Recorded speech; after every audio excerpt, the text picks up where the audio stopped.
guys, welcome to an Urban Viking ale review. Now today's beer is a pretty popular one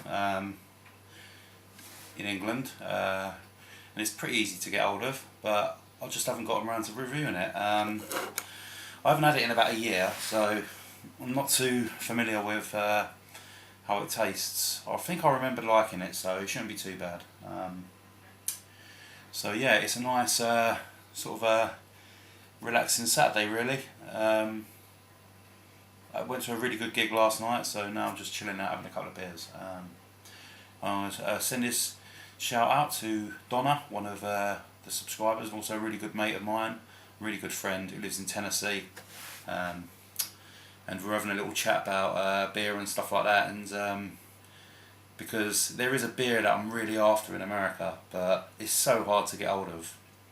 It's from the Three Floyds Brewing Company, Ammon Porter, but it's impossible. I mean, people are selling it on eBay for like $70 and $80. It's silly money. But yeah, and she was so kind. She offered to try and track it down for me, but there's no way. I'm not paying that amount of money for a beer, and I'm not letting anyone else pay that either. So, thank you very much, Donna. Right, okay. This one is from the Greene Brewery, based in Bury St Edmunds, which is where my mum lives. I've got to get down there one day to the brewery as well. And it's Abbot Ale. There you go. Lovely. Okay. Quite a few people have already reviewed this already. So, but let's give you a little bump on it if you don't know about it. Abbot Ale, brewed for quality of the highest order in the heart of Bury St Edmunds, where brewing is in the town's great abbey can be traced back to 1086. Brewed longer to a unique recipe, creating a full-flavoured, smooth and mature beer. This irresistible ale has masses of fruit character, a malty richness and superb hop balance. 5%. So, pretty average ABV for an ale. So lovely. Sorry if my throat's a little bit croaky. I was shouting my lungs out at the concert yesterday, and starting to feel the effects. I'm getting on a bit now, so as you can see, my BB barfly skills have improved. I'll tell you what, I said to Brian and Serge about these. They got a really good alternative use, which is this. Great back scratcher. Alright, okay. And a great bottle opener. Nice cap. Pretty, shiny. Okay, let's get it in the old Greene Ales glass. I've had this glass for a while now, and I don't think I've tried any beers from them yet, so I'm going to have to give it a go. Right, okay. I've got a whiff of a skunky smell off that.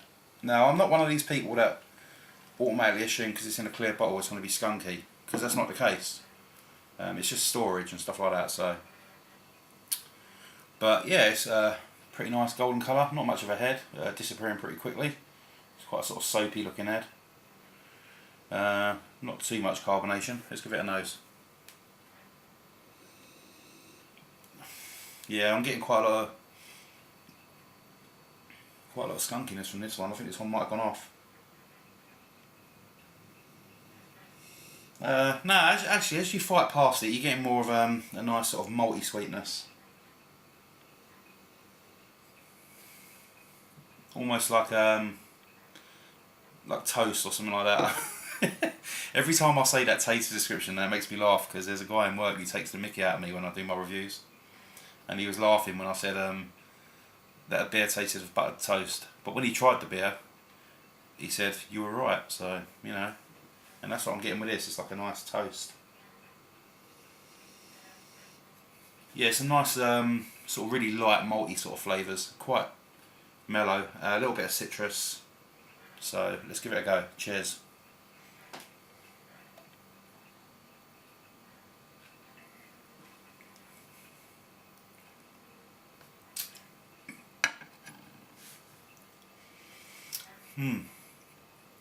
It's lovely and refreshing. I do remember this one now. You're getting a very sort of an initial hit of sweetness, a nice light malty sweetness, which turns into this sort of like crusty bread, sort of warm crusty bread sort of flavour, which sort of coats your tongue, and then it sort of trickles off into like a slight sort of bitterness.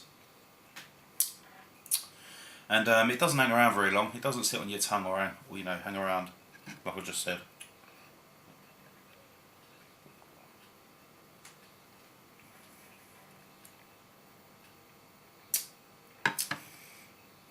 Yeah, it's a really nice beer. It's a really sessionable beer as well.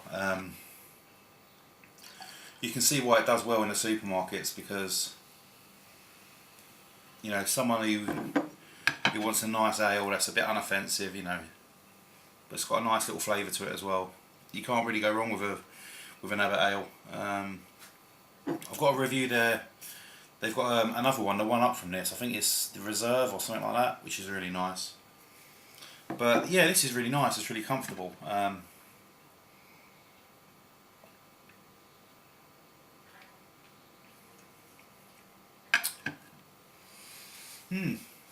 Yeah. Excuse me. So yeah, that's basically what it is really. It's a nice light ale, a nice bit of sweetness, nice bit of sort of warm, crusty, bready sort of flavours. Full of bodies, very mellow bitterness, which then just sort of disappears, leaving not much of an aftertaste, which is nice when you just want some nice beers, chill them in the fridge and drink them, and you want a bit of flavour but you don't want it over the top, then you can't go wrong with this. So Abbot Ale from me is going to get a good solid 7.5 out. No, give it an 8 out of 10. Blimey, 8 out of 10.